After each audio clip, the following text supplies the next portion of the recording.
Wan Said Sadiq, Syed Abdul Rahman, Muar. Pagi-pagi mandi di Muara, siapkan bekal, jangan dilupa. Orang muda harapan negara, soalan saya, soalan nombor 6. Sila Menteri Belia dan Sukan Ketua Timbalan menjawab. 3 minit. Bismillahirrahmanirrahim. Tuan Yang Dipertua, susulan pindaan Perlembagaan Persekutuan pada tahun 2019 untuk menurunkan had umur kelayakan mengundi dan bertanding daripada 21 kepada 18 tahun, sesuatu yang berhormat Muar usahakan bersama-sama saya dulu. Kementerian telah merancang penerapan elemen-elemen kenegaraan dan jati diri, semangat patriotisme, pengetahuan dan kesedaran berkaitan sistem demokrasi dan pilihan raya. Kita juga memfokuskan kesedaran tanggungjawab individu dalam memelihara dan meraihkan demokrasi. Penerapan elemen-elemen tersebut secara khususnya dilaksanakan melalui program-program kenegaraan dan secara amnya melalui program Malaysia Future Leader School, MFLS. Kementerian juga telah mewujudkan jawatankuasa khas bersama agensi-agensi lain seperti Kementerian Pendidikan Malaysia, Kementerian Pengajian Tinggi, Kementerian Perpaduan Negara, Kementerian Komunikasi dan Multimedia dan Akademi Pilihan Raya untuk menyelaraskan program-program peningkatan kadar literasi politik di kalangan anak muda.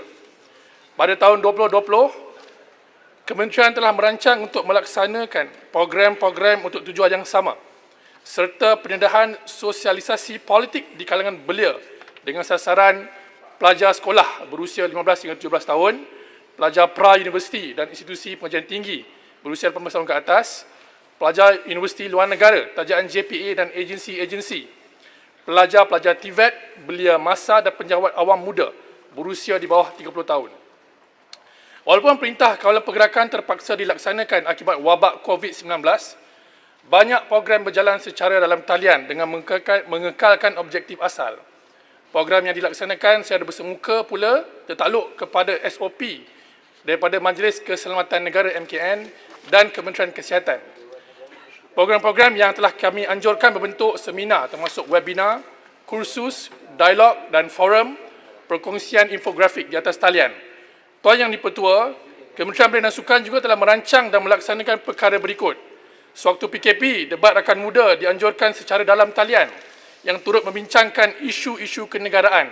Sepanjang PKP, Parlimen Belia Malaysia juga telah melaksanakan perbincangan di peringkat jawatankuasa sebanyak 9 siri yang disiarkan secara langsung di Facebook. Siri-siri lain masih dalam perancangan. Program Rakan Muda Klik juga berbentuk kuis dalam talian akan turut menyentuh soal tadbir urus negara.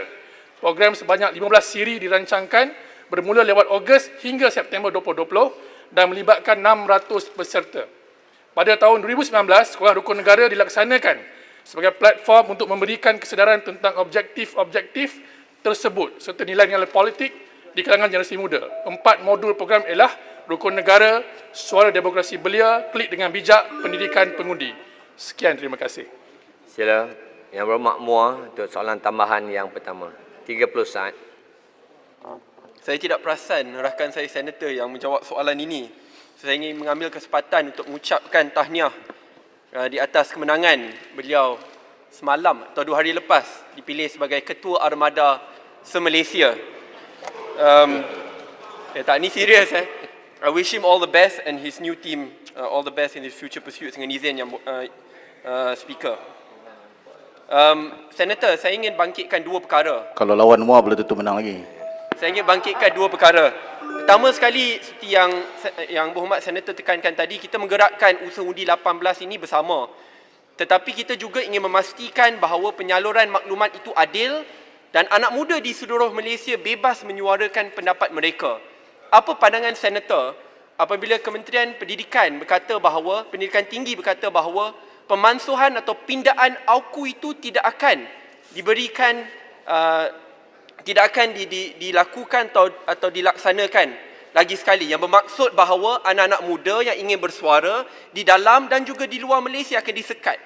Critical thinking akan disekat. Saya agak yakin senator sendiri tahu, kerana sebelum pilihan raya apabila senator pergi ke luar negara untuk belajar, ada sekatan-sekatan tersendiri apabila anak muda ingin bersuara berkenaan isu-isu politik, isu-isu negara. Sebagaimana kita ingin melaksanakan undi 18 dan membawa kesedaran politik apabila suara anak muda itu disekat di dalam dan juga di luar negara. Apa pandangan Senator? Terima Terima kasih kasih. Muar. Sila Timbalan Menteri. Terima kasih Yang Bermakmur, sahabat saya. Pertamanya, ini soalan yang berkaitan mungkin lebih relevan kepada Kementerian Pendidikan Tinggi. Walau bagaimanapun, izinkan saya memberi penerangan ringkas berhubung dengan komitmen Kementerian Belia dan Sukan dalam soal kita membantu meningkatkan kadar literasi politik di kalangan anak muda. Dalam Pelan Hala 7 RMK 12, KBS sebagai agensi peneraju kumpulan fokus 5, literasi perlembagaan dan etos bangsa di bawah kumpulan kerja teknikal perpaduan nasional. Dan program-program oleh kementerian turut bertujuan meningkatkan literasi politik. Namun begitu, ia bebas atau dengan izin unbiased daripada pengaruh politik kepartian. Ini yang berhormat Muar pun maklum. Kita menekankan sepanjang program yang kita buat di KBS berhubung dengan rukun negara yang kita baru sambut 50 tahun. Dia punya annual ataupun sejarahnya. Dan ini menjadi penekanan kami dalam membantu meningkatkan kesedaran politik dan pemikiran kritis tentang Undi 18.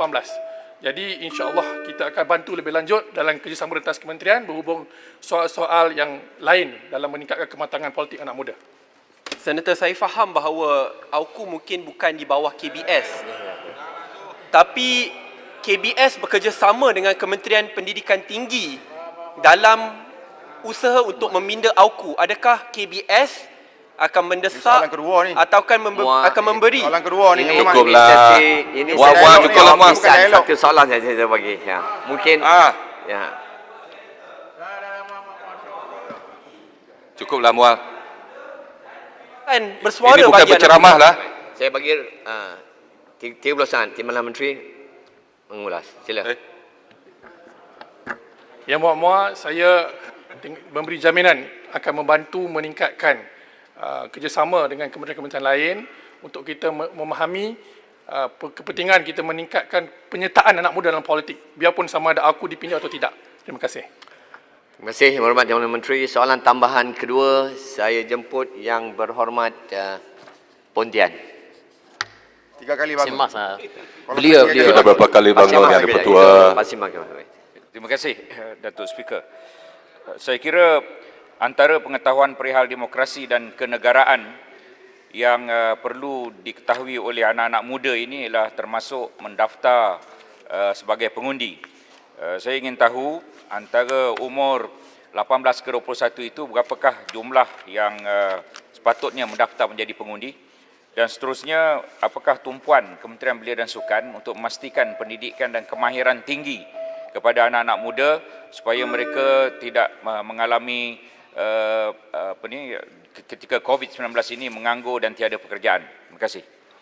Sila Timbalan Menteri 1 minit.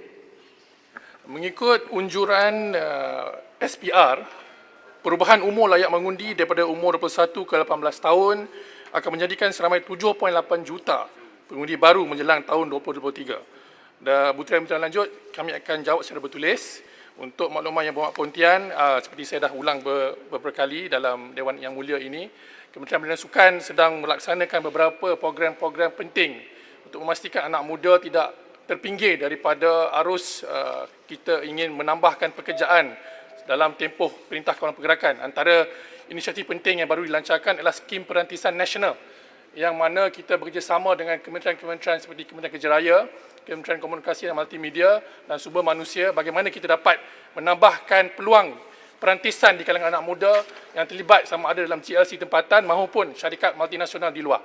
Itu sahaja daripada saya. Terima kasih.